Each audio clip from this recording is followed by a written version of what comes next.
ألم يجدك يتيما فآوى ووجدك ضالا فهدى ووجدك عائلا فأغنى. Hazreti Peygamber aleyhissalatu vesselam bir hadis-i şerifinde şöyle buyuruyor. Buyuruyor Efendimiz, bir mümin eğer ki bir yetimi, bir muhtaç aileyi kendi yiyeceğine, kendi içeceğine, kendi giyeceğine ortak ederse, bu mümin büyük günah olan şirk işlememişse Allah Azze ve Celle onu cennetine koyacağını vaat ediyor. Değerli bacılar, bu Peygamber Aleyhisselatü Vesselam'ın bir müjdesidir.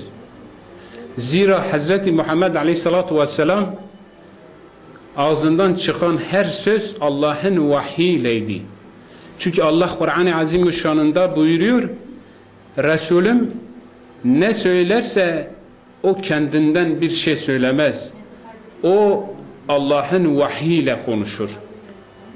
Dolayısıyla eğer Peygamber Aleyhisselatü Vesselam böyle bir müjde vermişse, zira bu gerçekleşecek inşallah, ve biz Peygamber Aleyhisselatü Vesselam'ın bu çağrısına kulak verirsek, Allah'ın bize vermiş olduğu helal maldan infak etme anlayışını kendimize, ailemize, toplumumuza yetiştirirsek, ulaştırırsak, yerleştirirsek, İnşallahurrahman biz cennete gireceğiz.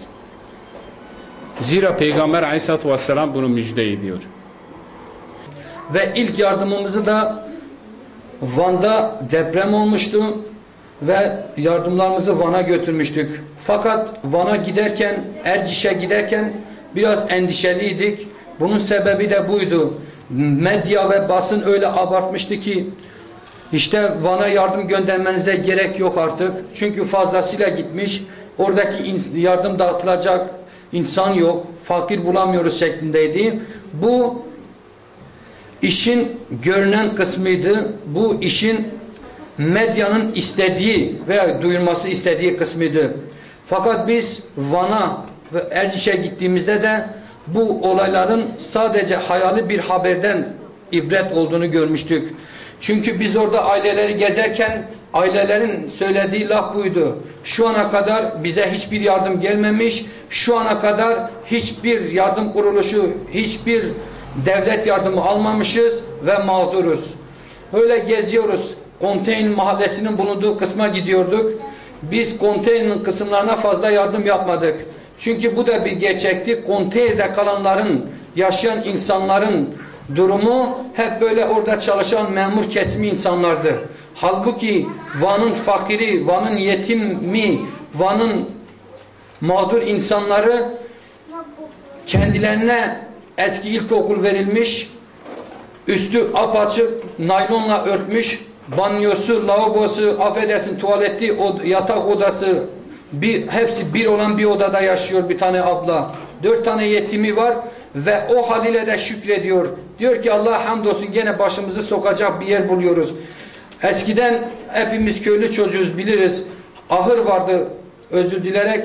Ahırda pencereler kışın soğuk girmesin ya da hayvanlar girmesin diye bezle falan örterdik. İşte o abla da o evde yaşıyordu ve o da o şekilde örtüyle, bezle oraları yapmıştı, kapatmıştı. Ve Haziran ayıydı.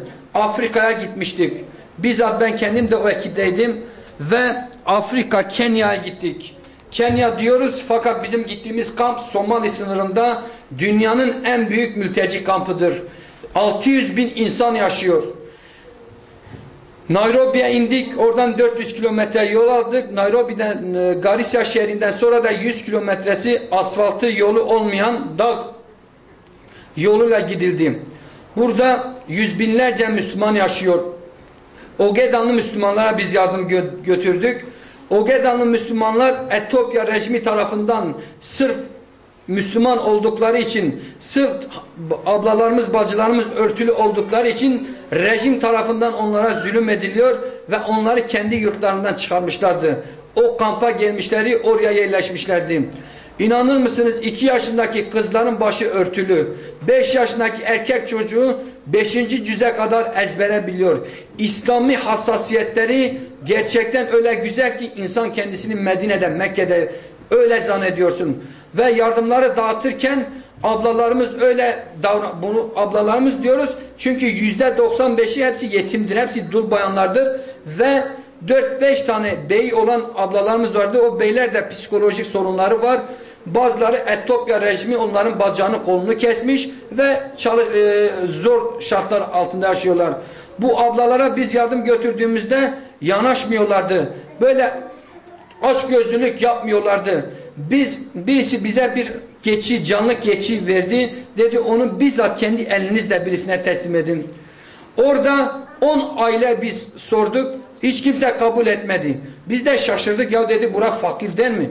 Evet dediler. Bura fakirdir. Bura mağdurdur. Fakat diyor onlar diyorlar ki en durumu en aciz, en fakir olan aileye gitsin ve en sonunda yeni hapisten çıkmış. Etiyopya'dan hapisten çıkmış 5 tane yetimi olan bir ablaya biz keçi teslim ettik. Ve çocuklarını geldiler yetimler, bunlar hepsi yetimdir.